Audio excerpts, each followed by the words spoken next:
नमस्कार लोरास किचन को बहुत बहुत स्वागत। आज आम गुंड पकईकि साग को प्रस्तुत करवा गोटे सुंदर हजि जाउथुबा ओडिया खाइबा। तो चलतु डेरी नक आज ए रेसिपीटी स्टार्ट करवा। या देखु मु प्रथम 1.5 ग्लास पानी की गरम हाँपाई छाड़ी पानी गरम हेल्ले से गोटे आलू एमती छोट छोट कि काटिकी नहीं कदली को एमती टिके बड़ करके काटिकी नहीं ता सांगे अच्छी किसी कखारू ए सब परिवा को आम एदेबा। स्वाद अनुसार लुण को आड करवा। आपण चाहिए ये सारू मध्य नहीं पारे। एबे परिवा को सिझापी देवा। ता भितर आम गोटे चमच बिरी आउ 1.5 चमच अरुआ चाउल को भल भाव में फ्राए करदे। बिरी चाउल गुंडटा आम ये प्रस्तुत करवा जोटा को आम सागरे देवा। एबे देखो बिरी चाउल कलर एतके चेंज हो आसला पर आपको आपण बाहर करने।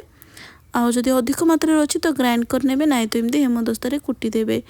यही भितर देखो परिवा जहाँ सब आम देते ना से सब टिके आमर सिझा हो गलानी। परिवा जितेबाला पाखापाखि 80% सिझीज से आम साग को देवा। यहाँ हूँ छोट छोट जो खड़ा गछ थाए ताको मु धोईकी भल भाव में काटिकी नहीं ये देउछि।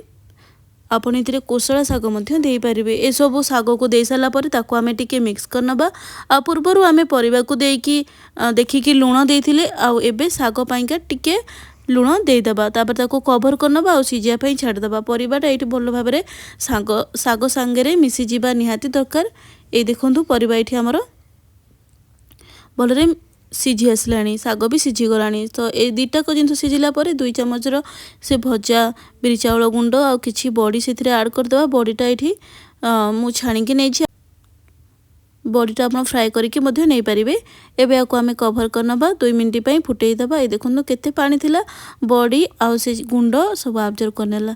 एबे से लास्ट गोटे तड़का लगेबा। तो गोटे बड़ चमच सोरिष तेल से आड करदे। हाफ चमच सोरिष आउ सुखा लंका को देबा। गोटे मीडियम साइज पियाज को काटिकी रखी ताकू आड करके भल भाव में आम फ्राए करनबा।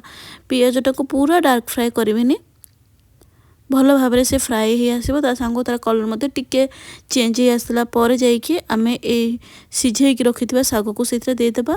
आ सबको भल भाव में आम मिक्स करनबा। 2 मिनट पर लो फ्लेम आम कवर करदे। प्रस्तुत हो आमर गुंडपका सागटी। जदि भिडटी आपण को भल लगी ताहले मो चैनल को प्लीज सब्सक्राइब करने। आपण आड़े ए साग को कौन कहते कमेंट करके निश्चय जनइबे। एमती गरम गरम खाइबा या बहुत ही टेस्ट लगी था। आज पे इतकी। नमस्कार। जय श्री जगन्नाथ।